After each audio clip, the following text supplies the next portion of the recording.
Welcome back to my another vlog. আজকের দিনটা শুরু করছি ডুয়ার্সের দ্বিতীয় ভ্লগ নিয়ে।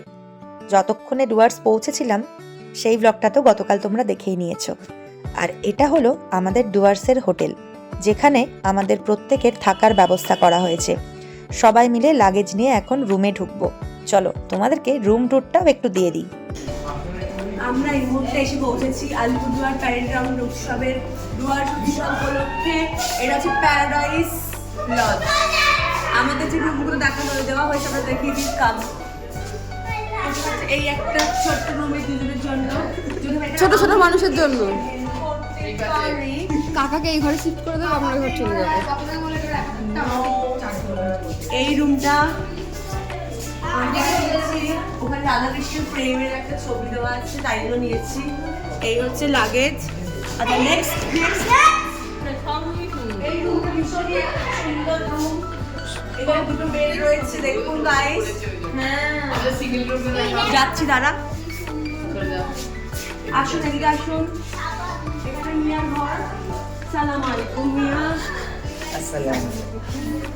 মিয়ার ঘরটা খুবই ছোট্ট মিষ্টি একটা ঘর। ছোট্ট জগৎ সংসার এটা আমার। আলমারিটা খুবই রামজে বেরিয়ে গেছে। আচ্ছা আরেকটা ঘর আছে। এই সুন্দর রুম পুরো রুম দিয়ে দিয়েছি সব রুমের। এই পাখাটা এখান থেকে অনেকটা পথ জার্নি করে সবাই এসেছি, তাই আগে রুমে ঢুকে ভালো করে ফ্রেশ হয়ে স্নান টান করে নিয়েছি।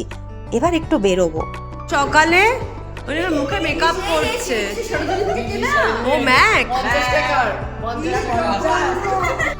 সবাই মিলে ফ্রেশ হওয়ার সঙ্গে সঙ্গেই রুমে চা চলে এসেছে। আর এই শীতে গরম গরম চা আর সঙ্গে বিস্কুট খেয়ে এরপর আমরা রওনা দেব একটু এদিক ওদিক ঘুরতে। তবে সবাই মিলে এখন রেডি হয়ে গেছি। এতটা পথ যে আমরা জার্নি করে এসেছি তার কোনো ক্লান্তি কারোর মধ্যেই নেই। এখন আমরা ব্রেকফাস্ট করার জন্য আমাদের এই হোটেলেরই একদম টপ ফ্লোরে এসেছি।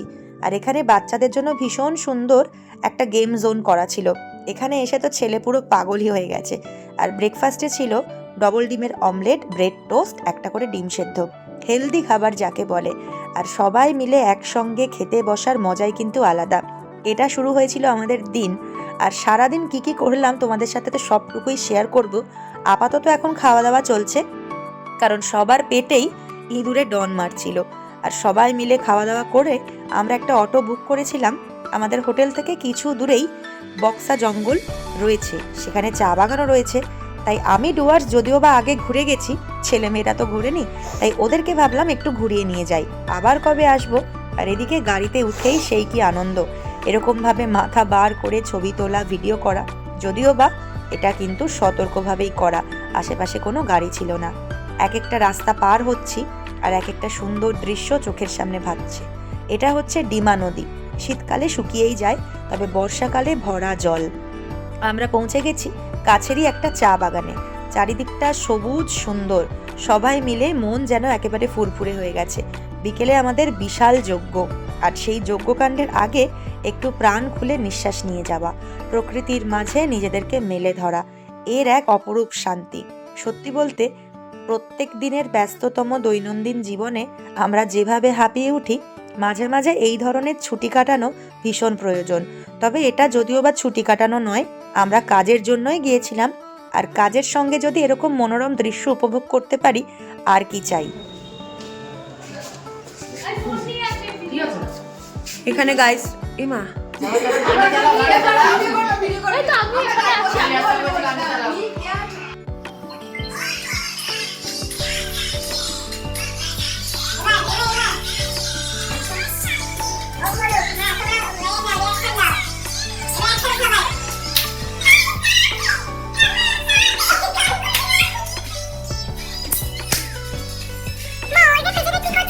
খুব বেশি সময় নষ্ট করিনি, কারণ হোটেলে ফিরতে হবে, খাওয়া দাওয়া করতে হবে, একটু রেস্ট নিতে হবে।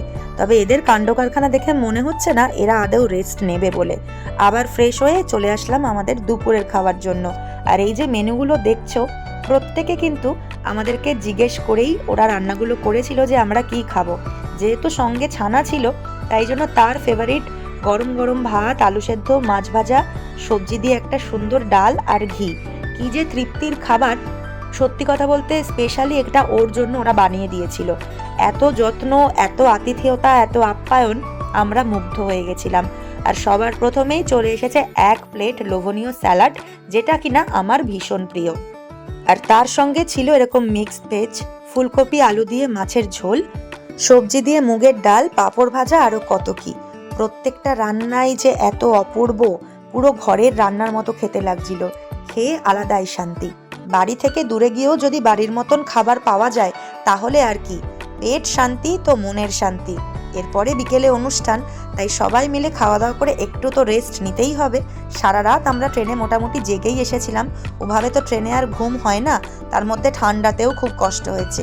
এরপর খাওয়া দাওয়া করে সবাই একটু রেস্ট নিয়ে বসে পড়লাম মেকআপ করতে। যে কাজের জন্য এতটা দূর আসা, এবার পুরো মনোসংযোগটা তার দিকেই করতে হবে। যথেষ্ট যত্ন করে সময় নিয়ে সাজগোজ করেছি, সবাই রেডি। কেমন লাগছে অবশ্যই জানিও। তারপর গাড়ি চলে এসেছে, আর আমাদের হোটেল থেকে আলিপুরদুয়ার প্যারেড গ্রাউন্ড ভীষণই কাছে, তবুও যেহেতু সঙ্গে লাগেজ, প্রপস অনেক কিছু থাকে, আমরা গাড়ি করেই পৌঁছালাম সেখানে। আর এখানে আমার জন্য অপেক্ষা করছে আমার ছোটবেলার স্কুলের দিদিভাই। তার গল্প তো তোমাদেরকে আগেই করেছি। ওই দেখো, আমি এখানে অর্গানাইজারদের সঙ্গে একটু কথা বলছিলাম, উনি এসে আমার জন্য দাঁড়িয়ে রয়েছেন। কি যে অনুভূতি, সেটা ভাষায় প্রকাশ করার নয়।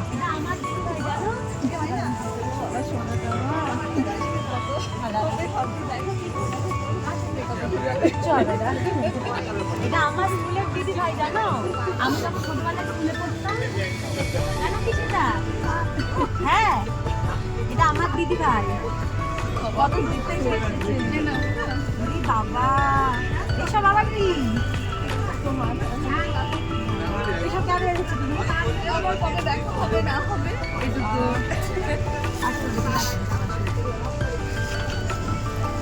এটার মধ্যে পয়সা জমা দে, আরো আরোগুলো চালাবে। খুব অল্প সময়ের জন্য ওনার দেখা পেলাম, তবে মনে অনেক দিন এই স্মৃতি রয়ে যাবে। জানি না আর কোনোদিনও দেখা হবে কিনা, তবে আশায় থাকবো, দেখা তো হতেই হবে।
আমাদের অনুষ্ঠানের কিছুটা ভিডিও তোমাদের সঙ্গে শেয়ার করলাম।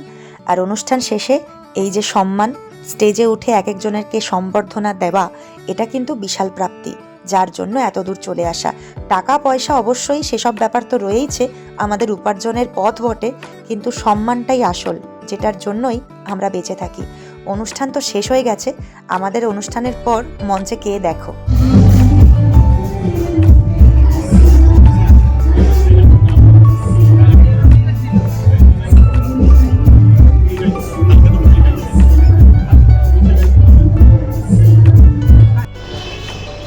হ্যালো গাইস, আরে এখন মেলায় ঘুরতে যাচ্ছি। এই টাকা তোরা টাটা। কেন কি করবো? আয়, মেলায় যাচ্ছি আমরা।